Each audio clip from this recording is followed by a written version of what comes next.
Fa in salahat salaha sairu amalihi. Kalau salat seorang hamba itu bagus, diterima di sisi Allah, maka seluruh amal perbuatan yang pernah dilakukan si hamba akan dianggap baik oleh Allah Subhanahu wa ta'ala.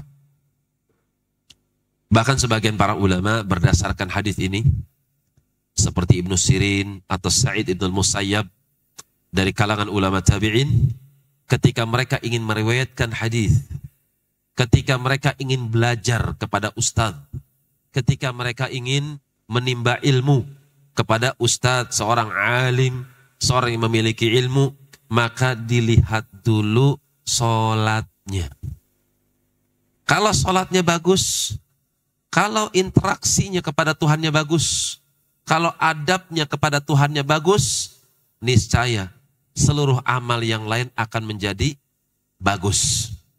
Tapi kalau etikanya kepada Tuhan yang nggak bagus, bagaimana mungkin dia bisa menjadi bagus kepada manusia? Maka dilihat oleh mereka para ulama kita, ketika mereka ingin belajar, dilihat dulu sholatnya. Bagaimana datang ke masjidnya? Apakah selalu menjadi masbuk? Ustadz yang selalu ketinggalan terus. Kalau 1, 2, 3 kali wajar. Mungkin urusan kamar mandi, mungkin urusan kecapean. Tapi kalau langganan terlambat. Sekali datang mesti takbir untuk ruku. Maka mereka enggan untuk nimba ilmu dari ustadz tersebut. Dia nggak punya akhlak kepada Tuhannya. Akhlaknya kurang bagus kepada Tuhannya. Kalau akhlaknya kurang bagus kepada Tuhannya, bagaimana mungkin dikatakan dia berakhlak kepada manusia? Ini sebagian para ulama ketika mereka ingin menimba ilmu, lihat dulu sholatnya. Lihat qobliyahnya, lihat ba'diyahnya, lihat tata cara sholatnya, lihat etika ketika dia sholat, lihat bagaimana datang dan pergi ketika dia sholat. Apakah selalu langganan menjadi masbuk? Maka mereka akan menilai dari situ.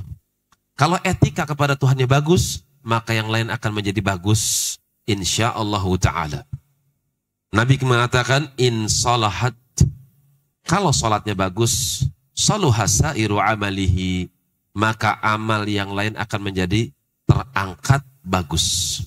Wa in fasadat, tapi kalau sholatnya buruk, sholatnya jelek, sholatnya tidak berkualitas, fasada sairu amalihi, maka seluruh amalannya akan menjadi jelek, disebabkan karena amal yang satu ini jelek.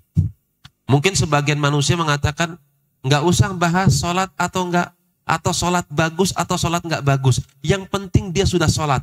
Betul. Dari satu sisi yang penting dia sudah sholat. Tapi Anda harus baca hadis yang lain. Hadis Abu Hurairah, Bukhari Muslim. Hadis yang disebut oleh mereka para ulama, al-musi sholatahu. Orang yang salah sholatnya. Di mana seorang pemuda datang ke Masjid Nabawi. Dia sholat 2 rakaat, kemudian ikut gabung di majlis Nabi Muhammad SAW. Maka Nabi mengatakan, irji, fa innaka lam tusalli. Mas, sampean kembali ke tempat sholatnya, karena sampean itu pada hakikatnya belum sholat. Ulangi sholatnya. Tuh, perhatikan Nabi SAW. Nabi nggak mengatakan, udah yang penting bagus sholat, udah Masya Allah. Enggak. Sholat itu jangan main-main. Ini agama, bukan budaya. Ketika Nabi melihat orang sholat seperti ayam mematuk, sujudnya seperti ayam mematuk, makanan, rukunya seperti orang yang tergesa-gesa. Ketika balik daripada sujud, ketika kembali sujud seperti orang yang tergesa-gesa, Nabi berkomentar orang ini tidak sholat. Padahal jasadnya sholat. Kemudian orang ini datang kepada Nabi SAW dan Nabi katakan, irji fa innaka lam tusalli. Mas, kembali lagi ke tempat sholatnya, ulangi sholatnya, karena pada hakikatnya sampean belum sholat.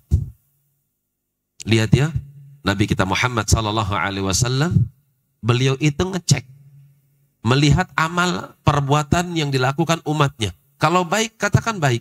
Kalau buruk, ya katakan buruk. Nggak ada basa-basi. Kan itu jamaah rahimani wa rahimakumullah. Jangan mendaftarkan diri menjadi orang-orang yang merasa sudah sholat, tapi ternyata tidak dianggap sholat oleh Allah Subhanahu wa ta'ala. Maka celakalah para penggembos, di mana mereka mengatakan, udah yang penting dah sholat dia.